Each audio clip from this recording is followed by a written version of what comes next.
Welcome to another Cocktails with Collins here at the Don Cesar. I'm Heather Donnelly. This is Rowdy's head coach Neil Collins. Today we're talking a little playoffs over some drinks. This is the strawberry crushed lemonade. They have it on draft here at the Don Cesar. And coach, you probably need a minute to sit and relax and have a drink deep into playoff preparation. You're playing Louisville on the road. I know that's not ideal, probably not what you would have wanted. But the last time you did play there, you came back from 2 goals down, a man down. How much confidence does that give you heading into this playoff match? I think that game itself gave us huge confidence. The players should take a lot of confidence from it. I don't think we deserved to be 2-0 down at the time. I thought our play up to that point it had been a really tight game. 2 very good teams, standard was very good. And then when we went down to 10 men, credit to the players, they really stepped up, and it showed a lot of character but also a lot of quality as well. So we've got a tough game. But I mean, let's be quite honest, anyone that looks to the East, that top 8, there wasn't a lot to split between the teams. All on their day, very, very good teams. So whether you're at home to Louisville, away to Louisville, or playing with other sides, it's going to be a very tough game. I think it says all about our team though, that our expectations are to go and win. We've shown that in the road, that we can win games anywhere. We've had a good record against the top 4 teams. So our expectations are to go there and to win. You're going to be without Malik Johnson, who got a red card in the season finale at Hartford.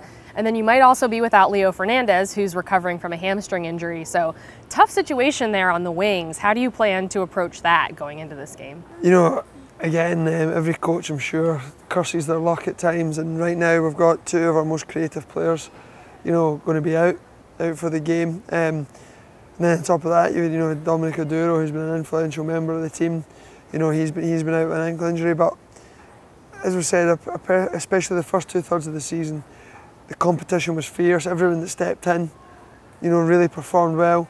Over the last month or 2, it's been hard to get the consistency, but we've got a group of players desperate to get, you know, that start and earn the jersey, and we'll find a way of still being creative, and we're just with different personnel. But it's a challenge. It's a challenge for everyone, and we know that the guys that step into those 2 spots will more than be able to hold their own.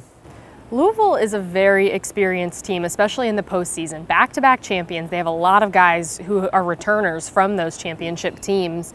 What do you expect to be the biggest challenge that you're going to face against them? Like you said, a very experienced team. It's not just experienced individuals. It's easy to go and get individuals with experience, but getting players that have played together and won is a great strength of theirs. But equally, they weren't winners at one point in time. You know, at one point in time, they were new.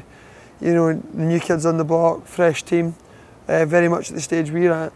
So they had to overcome that hurdle, and our team's definitely ready to overcome that hurdle. So as much as they've got experience, we've got a lot of youthfulness on our side, a lot of, you know, inexperience, some might say, but I would call it like a certain naivety, which is good, and innocence. They just want to go and play, no fear. You know, they play with no fear.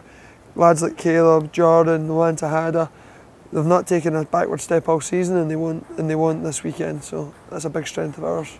You played Louisville twice this season, draws both times, but in the playoffs there are no draws. So this could end up going to PKs potentially. How much emphasis have you put on that? How much have you guys been practicing that in? I mean, it would be remiss of us not to practice. Probably one of the biggest disappointments in my playing career was a penalty shootout at Wembley in the playoffs, and trust me, there was players that practiced till, you know, they were blue in the face, and then they were the guys that missed.